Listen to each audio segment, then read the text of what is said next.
여러분 안녕하십니까? 광주 MBC 뉴스투데이입니다. 먼저 오늘의 주요 뉴스입니다. 광주중앙공원이 7개 권역으로 나뉘어 친환경 생태공원으로 조성될 예정입니다. 광주시는 국가공원 방식으로 공원 조성을 추진한다는 방침입니다. 자식의 이혼 등으로 손주들을 떠맡아 기르는 조부모가 늘면서 이들 조손 가정의 고통이 가중되고 있습니다. 갯벌로 유명한 여수 여자만이 학생들의 체험 학습장으로도 새롭게 주목받고 있습니다. 낙지철인데도 낙지가 잘 잡히지 않아서 큰 낙지 한 마리 가격이 15,000원까지 치솟는 등 낙지 가격이 크게 올랐습니다. 광주중앙공원은 주민 쉼터로서의 역할을 톡톡히 하고 있지만 공원이 전체적으로 짜임새 있게 조성되지는 않았습니다. 따라서 중앙공원을 7개 권역으로 나눠 친환경 국가공원으로 조성하는 방안이 추진됩니다. 정용욱 기자입니다. 풍암저수지와 집봉산, 백일산을 끼고 있어 광주 공원 가운데 가장 큰 중앙공원. 숲이 잘 조성돼 있고 산책하기가 편해서 인근 주민 10명 가운데 6명가량은 적어도 일주일에 한두 번은 찾을 정도입니다. 나무도 숲도 많고 또 이렇게 저수지가 가운데가 있어가지고 이렇게 시원하게 이렇게 돌아다닐 데가 썩 없다고. 하지만 묘지나 경작지 등 사유지가 많아 이용이 불편하고 과거 유스호스텔이나 특급호텔 부지 등 난개발 대상지로 수차례 거론되기도 했습니다. 이미 아마 난개발 됐을랑가도 몰라요. 한번 그렇게 지어버리면 다시는 이렇게 복원할 수는 없잖아요. 그래서 지금 계속 막고 있으니까. 공원 훼손을 막기 위해 광주시가 중앙공원을 7개 권역으로 나눠 특화 조성합니다. 전체 공원 부지를 집봉산, 백일산, 풍암산 권역 등으로 나눠 생태적 공원으로 만들고 하계 유대의 양궁장이 들어서는 집봉산 권역은 스포츠공원으로 활용합니다. 공원 조성은 광주시 대신 국가가 직접 공원을 조성하고 관리하는 국가공원 방식으로 추진됩니다. 중앙공원 전체 부지의 70%에 달하는 사유지 매입 등에 7천억 원이 들어갈 것으로 예상돼 시 예산만으론 공원 조성이 어렵기 때문입니다. 지자체의 재정 능력으로는 도저히 단기간에 조성하기는 한계가 있고, 하지만 국가공원 관련법이 아직 국회를 통과하지 못한 채 계류 중이어서 광주시가 계획대로 공원을 조성할 수 있을지는 미지수입니다. MBC 뉴스 정용욱입니다. 광주 우람동 롯데슈퍼 건축 허가와 관련해 법원 판결을 앞두고 중소상인들이 건축 허가 취소를 촉구했습니다. 북구 대형마트 입점저지 대책위원회는 기자회견에서 롯데는 광주에서 유통 매출 1위를 기록할 만큼 시장을 독점하고 있는데도 추가 출점을 추진하고 있다며 이 때문에 지역 경제가 어려움에 처해 있다고 주장했습니다. 북구청의 건축허가 불허 처분에 롯데 측이 소송을 제기해 현재 오는 10일 1심 선고가 예정돼 있다며 재판부가 공익을 위해 판결해 주길 바란다고 덧붙였습니다. 부모 세대의 불화로 가정이 해체되면서 손자녀들을 떠맡는 조부모들이 늘고 있습니다. 경제적 빈곤과 육체적, 정신적 고통이 가중되고 있는 조손 가정의 실태를 김양훈 기자가 취재했습니다. 아들 내외의 불화로 손자들을 젖먹이 때부터 맡아 키웠던 박예자 할머니. 손자들이 고등학생으로 진학하면서 교육비라도 벌기 위해 폐박스를 주워 모으고 있습니다. 하지만 2년 전 눈길에 미끄러져 허리가 다치면서 이마저도 예년 같지 않아 신세 한탄이 절로 나옵니다. 나 생긴 가다판을 보세요. 고생을 안 하겠는가. 이 세상 나같이 복 없는 사람은 없을 것이요. 지난 2006년 전남 조선가정 실태조사에 따르면 조부모의 학력은 절반 이상이 무학, 초등학교 졸업이 36%를 차지했습니다. 주 수입원도 70%가량이 정부 보조금이었고 월 수입도 60만 원 이하가 75%를 차지할 정도로 빈곤에 시달리고 있습니다. 경제적인 문제도 크지만 씻을 수 없는 상처를 안고 살아야 하는 아이들도 문제입니다. 할아버지와 함께 사는 초등학생 수미는 엄마를 본 적이 없습니다. 엄마는 그냥 안 보고 싶어? 네. 왜? 나버리고 간 사람이 왜 보고 싶어요? 귀가 어두운 할아버지도 할머니가 돌아가신 뒤 말벗도 없어져 어린 손녀의 상처를 보듬어 안기도 버거울 뿐입니다. 이처럼 2세대인 부모가 아무런 역할을 하지 못한 채 아이들이 청소년기를 맞으면서 조부모는 더욱 큰 한계에 부딪히게 됩니다. 아이들의 욕구를 할머니, 할아버지들께서는 많이 잘 모르시죠. 그리고 굳이 알려고 하지도 않고. 왜냐하면 당신들의 삶이 힘들기 때문에. 부모 세대가 빠져버린 조선 가정은 경제적 그리고 정신적 고통이 고스란히 조부모와 손자들에게 전가되고 있습니다. MBC 뉴스 김양훈입니다. 네, 이렇게 힘든 노인들, 대선 공약대로 한 달 20만 원씩의 노령연금을 받게 된다면 무척 반가워할 일이겠죠. 공약 파기 논란으로 정치권 공방이 뜨거운 기초 노령연금을 따져봤더니 정부 수정안 대로라면 저소득층 노인들은 이 혜택을 아예 못 받는 것으로 나타났습니다. 김인정 기자가 취재했습니다. 광주 지역에 사는 두 노인입니다.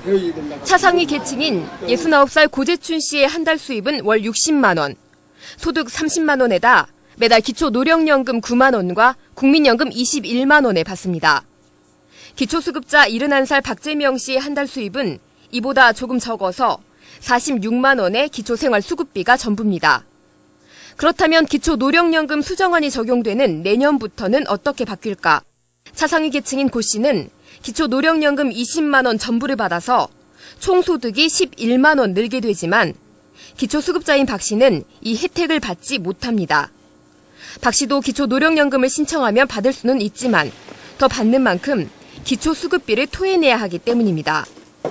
더 어려운 노인이 노령연금 혜택에서는 배제되는 셈입니다. 속은 느낌이지 속았다 이 말이지. 내가 20만 원씩 준다겠어요. 못 준다고잖아요. 광주 전남 65세 이상 노인 인구 51만 명 가운데 기초 노령연금을 받는 노인은 41만 명. 이 가운데 박 씨처럼 노령연금 수정안의 혜택을 전혀 받지 못하는 극빈층 노인은 3만 7천 명에 이릅니다. 결국은 더 가난한 어르신들은 더 가난해지고 그 중간단에 있는 어르신들은 더 혜택이 가게 되는. 그래서 이제 기초생활 수급권자 어르신들한테는 이게 더 상대적인 빈곤으로 어떤 그런 제도적인 불이익을 받게 된다는 것입니다. 네. 노인 빈곤을 해소하겠다던 복지정책. 오히려 극빈층 노인들의 소외감과 박탈감만 더 키우고 있습니다. MBC 뉴스 김인정입니다. 가을 낙지철인데도 낙지가 잡히지 않아 어민은 물론 식당가도 울상입니다. 낙지 주산지인 무안의 경우 9월부터 11월 사이가 연중 낙지가 가장 많이 잡히는 시기지만 올해는 어획량이 예년 수준의 20-30%에 그치면서 큰 낙지 한 마리 가격이 15,000원까지 치솟았습니다. 이 때문에 무안 낙지 골목 등 식당가는 낙지 구하기가 힘들고 비싼 가격 때문에 찾는 손님도 거의 끊긴 상태입니다. 어민들은 바닷물 수온이 2도가량 높고 봄 산란기 고수온의 영향으로 낙지 자원이 크게 줄었기 때문으로 보고 있습니다. 전남산 김 수출이 미국과 태국 등 신규 시장을 중심으로 크게 늘고 있습니다. 전라남도에 따르면 지난 8월까지 김 수출액은 2,730만 달러로 지난해 같은 기간보다 46% 증가했으며 미국과 태국 시장에 조미김과 마른김 수출이 폭발적으로 늘고 있습니다. 전남산 수산물 전체 수출액은 주력 수출 시장인 일본의 엔저 현상과 글로벌 경기 침체 여파로 지난해보다 5.8% 감소한 9,800만 달러에 그쳤으나 톳 등 주력 수출 품목의 회복세로 올 전체 수출은 지난해 실적을 웃돌 것으로 전망됩니다. 갯벌로 유명한 여수 여자만은 관광객들이 많이 찾는 지역의 명소로 잘 알려져 있습니다. 그런데 단순한 관광지를 넘어 학생들의 체험학습장으로도 새롭게 주목받고 있습니다. 문영철 기자입니다.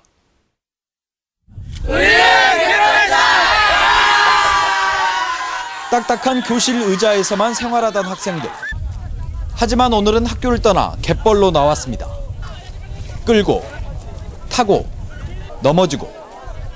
입고 왔던 옷은 버린 지 오래지만 오늘만큼은 웃음이 떠나지 않습니다. 한쪽에서는 고기 잡기 경쟁이 벌어집니다. 장어와 문어, 거기에 가오리까지. 시장에서만 보던 물고기를 직접 맨손으로 잡아본 학생들은 마냥 신기하기만 합니다. 친구들이랑 왔는데 너무 좋고요. 이런 도시에서 이런 체험할 수 있다는 게 색다른 것 같아요. 어린아이들도 바지락 캐기에 여념이 없습니다. 조개는 이렇게 모여 살아서 하나가 나오는 것을 보면은 같이 모여 있으니까 깊이 파지 말고. 고사리 같은 손에 호미를 들고 뻘석을 헤집기를 10여 분. 바구니 하나하나가 어느새 바지락으로 가득합니다. 매년 학생들을 초청해 이루어지고 있는 갯벌 체험 프로그램. 도시에 사는 애들은 갯벌에 대해서 잘 모르고 있어가지고요. 이런 체험을 통해서 갯벌의 소중함을 인식시키기 위해서 추진하게 되었습니다. 아무것도 없는 듯 고요하지만 그 안에 조화로운 생태계를 간직하고 있는 여수 여자만. 자연의 소중함을 일깨우는 살아있는 학습의 장으로 거듭나고 있습니다. MBC 뉴스 문형철입니다. 내년 광주시 교육감 선거를 앞두고 입지자들의 물밑 움직임이 바빠지고 있습니다. 진보 대 보수의 대결 구도로 치러진 지난번 선거와는 달리 내년 선거는 다각 구도로 초반 판세가 그려지고 있습니다. 박수인 기자입니다. 장희국 현 광주시 교육감이 재선 도전에 나선 가운데 같은 정교조 출신인 정희곤 광주시의회 교육의원이 교육감 선거에 출마하겠다고 밝혔습니다. 정희곤 의원은 정교조를 비롯해 범시민단체의 지원을 받는 단일 후보가 필요하다며 진보 성향 후보들의 경선을 요구했습니다. 장희국 교육감도 진보 진영의 후보 단일화가 필요하다면 경선에 참여하겠다는 뜻을 밝힌 적이 있습니다. 또 한 명의 전교조 출신 입지자인 윤봉근 광주시 의원은 경선에 참여하지 않겠다는 입장이어서 진보 진영의 판세는 일단 양자 대결로 짜이는 분위기입니다. 보편적 교육 복지와 교육문화 혁신을 강력히 추진해온 장희국 교육감이 진보적 교육단체들에게서 어떤 성적표를 받느냐가 관건이 될 것으로 보입니다. 시민들의 도움으로 교육감이 된 사람이 어떤 정책을 펴왔고 그것이 어떤 정도 결과를 맺고 있는가 이 부분들을 정책 평가를 지금 하고 있습니다. 보수 진영에서는 장 교육감의 아킬레스건인 학력 문제를 전면에 내세우고 있습니다. 박표진 전 부교육감이 학력 하락을 비판하며 일찌감치 출사표를 던졌고 박인화 광주시 의원도 최근 교육 포럼을 만들어 출마 준비에 나섰습니다. 이런 가운데 중립 성향의 양형일 전 의원이 최근 내년 교육감 선거에 출마하겠다는 뜻을 굳혔습니다. 조선대 총장과 국회의원을 지낸 양형일 전 의원은 지금까지 전개되어온 진보 대 보수 구도의 변수가 될 것으로 보입니다. 한편 교육감 선거는 지방선거와 동시에 치러진다는 점에서 박근혜 정부에 대한 평가나 안철수 신당 가세 등의 정치적 환경도 변수가 될 가능성이 높습니다. MBC 뉴스 박수인입니다. 광주와 전남 지역의 주식 거래량과 거래 대금이 큰 폭으로 감소한 것으로 나타났습니다.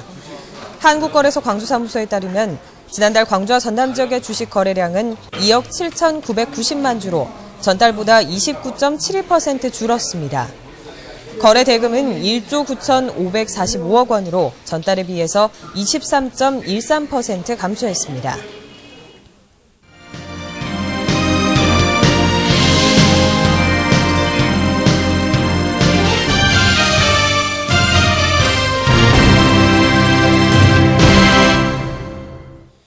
호남 지역 문화유산을 체계적으로 관리할 수 있는 토대를 만들기 위해 한국학 호남진흥원 건립이 추진됩니다.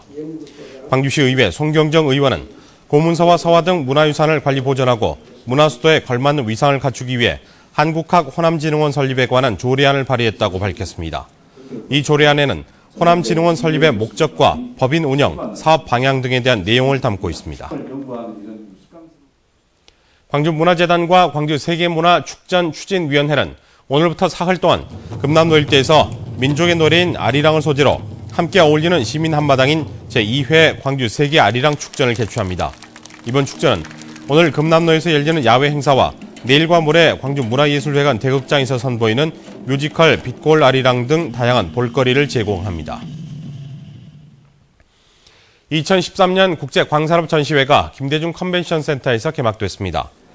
올해로 12회째를 맞는 이번 전시회는 국내외 200여 개 업체가 참가해 첨단 광기술과 제품들을 선보이고 광 기반 의료와 농생명 등 광산업의 미래를 조명하고 있습니다.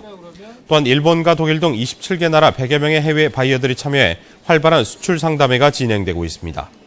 한편 개막 첫날인 어제 16개 기업이 717억 원 규모의 투자 유치 계약을 맺은 것으로 집계됐습니다.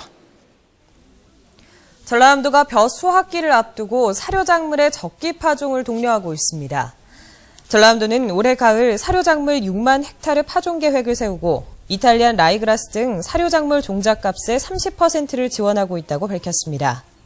특히 벼가 생육 중인 상태에서 파종할 경우 생산량을 20%까지 늘릴 수 있고 헥타르당 20만 원의 직불금을 받을 수 있다고 덧붙였습니다.